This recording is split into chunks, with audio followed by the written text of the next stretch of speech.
Seagull Merlin. Seagull Merlin. I got this as a Christmas present for my grandson. And I haven't been able to get the books never came in for it. I haven't been able to get the books. They never came in. And he needs a good book. He don't know nothing about playing musical instruments. So I'm a ukulele player and a guitar player, so I'm smitten by this thing a little bit. Not as much as I am with the ukulele. I think the ukulele is more musical, but you can get some really nice, uh, tunes off of this. And this is made out of basswood. This is actually a dulcimer the opposite direction. Now, on a regular lap dulcimer, the high strings are over here to the ceiling, and the bass strings are down here, which makes it more difficult.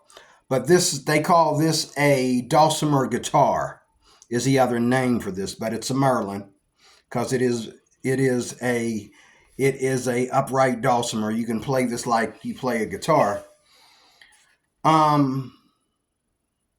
The diatonic scale gets in the way, in my opinion, of really adding other notes and special chords to the mix. Got to turn on my air conditioner here. I just got home and I decided to pick this up and start playing it. Seagull Merlin.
As you can see, I'm playing it like I play a ukulele, holding it against myself with my elbow, and I don't even need a strap. Now, I don't know nothing about playing, as you can see, the Seagull dulcimer, but it's easier to make little tunes on here than it is the ukulele, because this is all diatonic, which means that everything stays in whole notes to the most part, and it all stays like in the scale, whichever scale it's in. So this is in the D scale.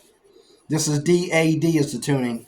So it stays within the D scale. So, like, I know just by theory, this right here, your first chord is open D. And that might be like either a flat or sharp within the D scale, and then you're probably back to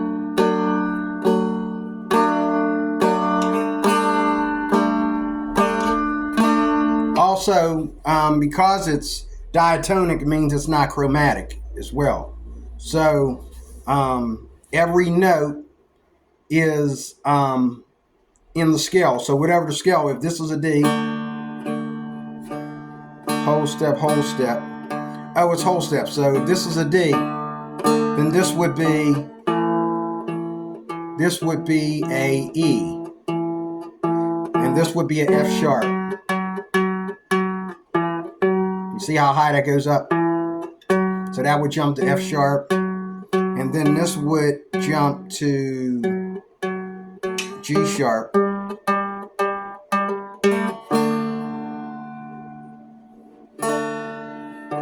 And all these notes, like wherever you play one note, the rest of the two other notes make a chord.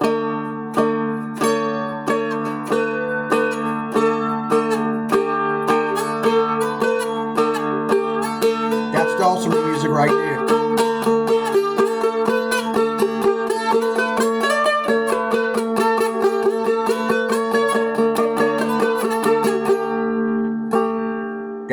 That's what a dulcimer does. I'm droning with my hand, and that's how you play the dulcimer.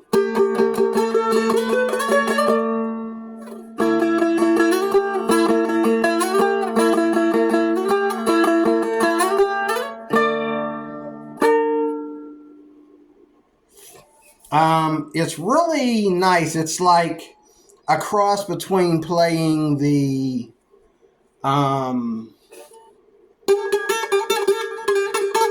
sound of it and the way the chords connect. It's like a cross between a mandolin and a what is that? Tenor guitar. A mandolin and a tenor guitar.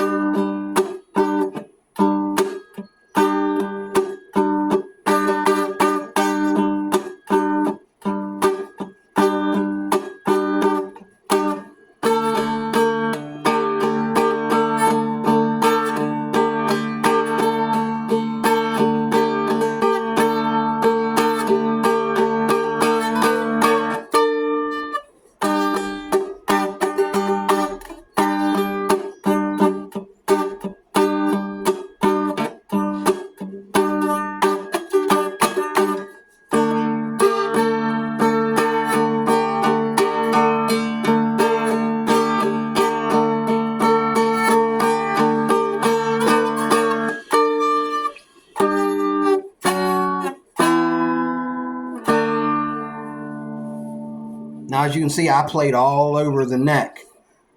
And that's one thing that you can do with these, even though it only has 3 strings and these 2 mellow strings are double.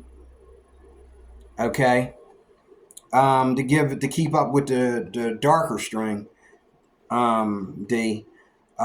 These 2 are double, so it gives it a fuller. It almost sounds like it has a resonator in it, and that's one of the things about dulcimers that people love. It, like I said, it's like that cross between a mandolin and a tenor guitar. But I'm supposed to be putting this in a package and giving it to my one of my grandkids for Christmas, and Christmas is over. So I guess we'll shoot for next Christmas. till next Christmas, I might be learning how to play this little instrument.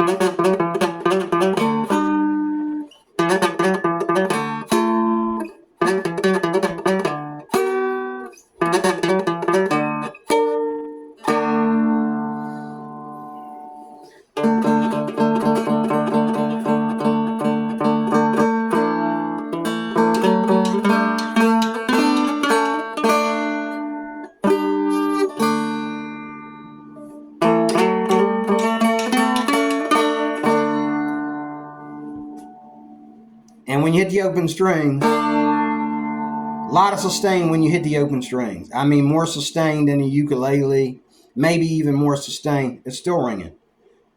More sustain even than the mandolin. A lot of sustain when you hit the open strings.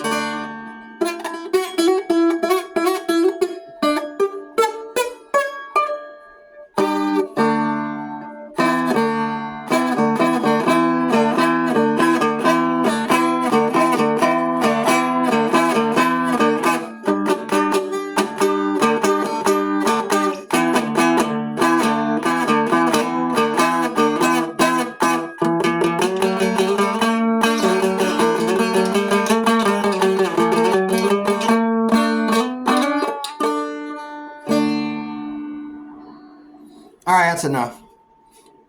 Merlin.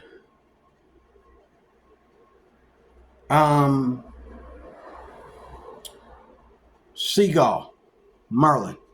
Seagull Merlin.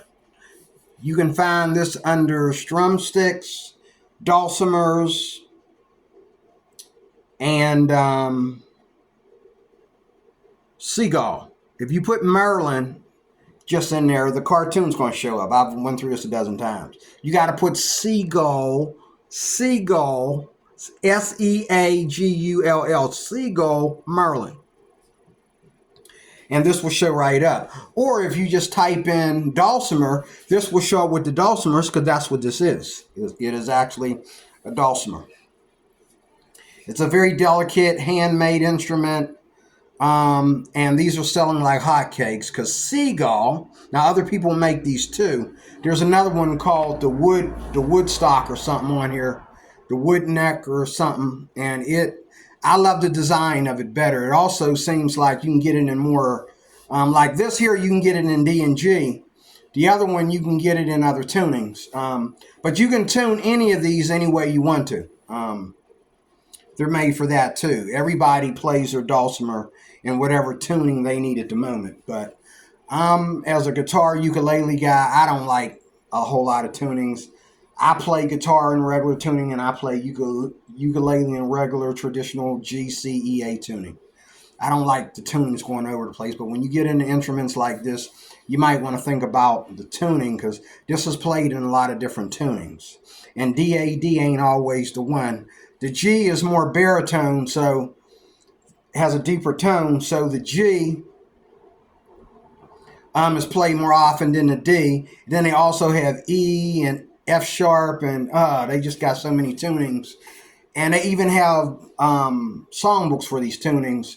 But the Seagull Merlin, sometimes, like what I've been trying to do is, I have a bunch of dulcimer books, and I've been trying to use my dulcimer books to play here, and just remember that this is over here.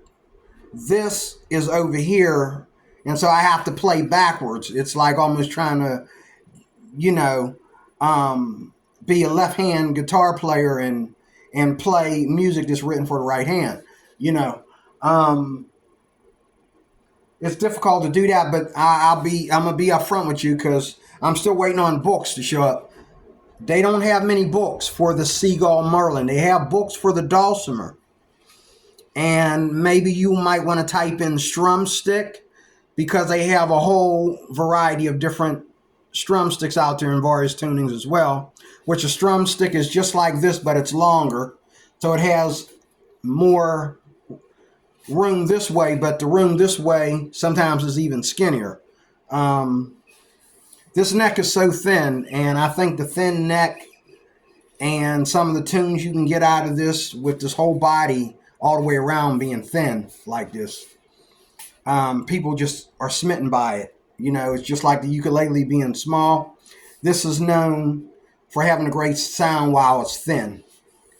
And you think differently on here than you do the ukulele. On here, when you put your hands on, first of all, something diatonic, you just want to play anything to see what it sounds like. Whereas on a ukulele, because it's more chromatic, it's more chromatic. You got to be careful where you go because it's easy to go off key. Here, it's not that easy. Anywhere you go.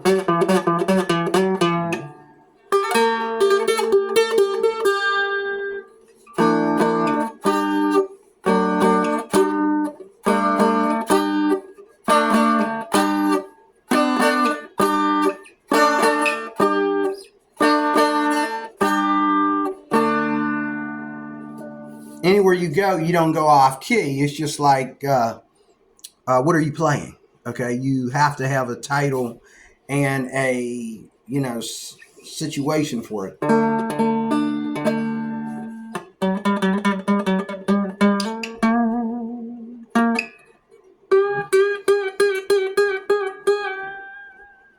You can bend strings on here.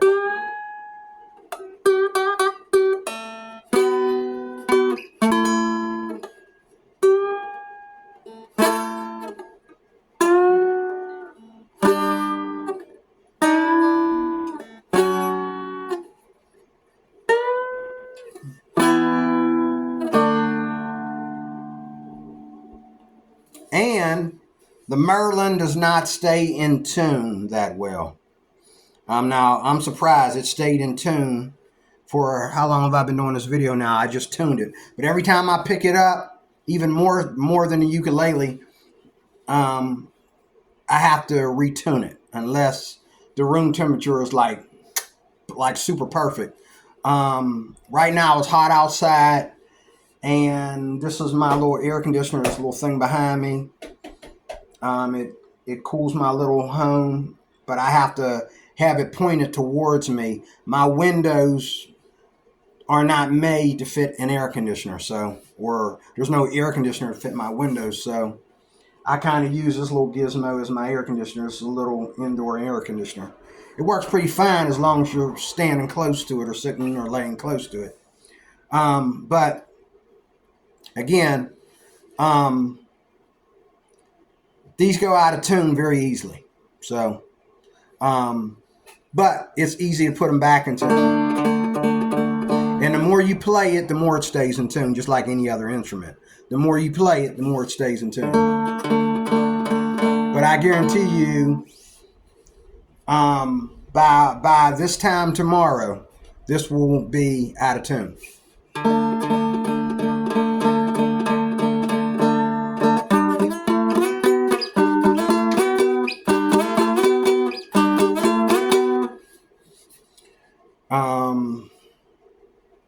There's so much I need to learn because the way I play, everything I try to do on here sounds the same unless I actually go to the books and try to play something.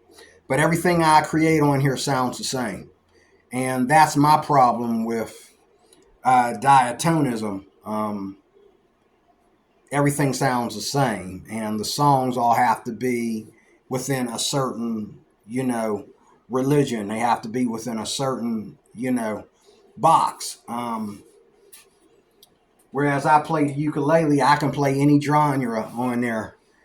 And I can play sus, sharps, flats, flat sevens, minors, this is not going to play your jazz chords for you. This is only going to play your major, minor. And I've seen people really stretch their fingers to play a sus and stuff like that. But this is for simple songs, simple folk songs that are in the diatonic scale. And you can transpose anything to whatever scale this dulcimer Seagull Merlin is in and enjoy yourself. But it's got to be diatonic. Now, people over the years like Bing Fitch from Hawaii, He has a channel here on YouTube, Bing Fitch. He's done crazy things with the dulcimer. He's added extra frets to get more sharps and flats and other things in there. And I've seen him show you how to stretch your fingers and get susses and ninths and sixes and stuff like that, and other players. And then, you know, Steven Seifert. Steven Seifert makes you want to learn how to play the dulcimer. He really does. He plays the dulcimer like what's his name? Jimi Hendrix plays the electric guitar. I mean, he just is just so good at it. So there you have it. Look up Steven Seifert. He will make you want to play dulcimer. The Seagull Merlin. Most Seagull Merlin players also play dulcimer. And this is just a little weekend fun. But if they're really good at this, they're also good at playing the dulcimer. And a lot of ukulele players also play instruments like this because they already play ukulele. This is just extra weekend fun, okay? So God bless you, D-Roy Cruz. I haven't done anything on this channel for a while. I figured I better make something up and do it. God bless you. Talk to you later. Hope you enjoyed this.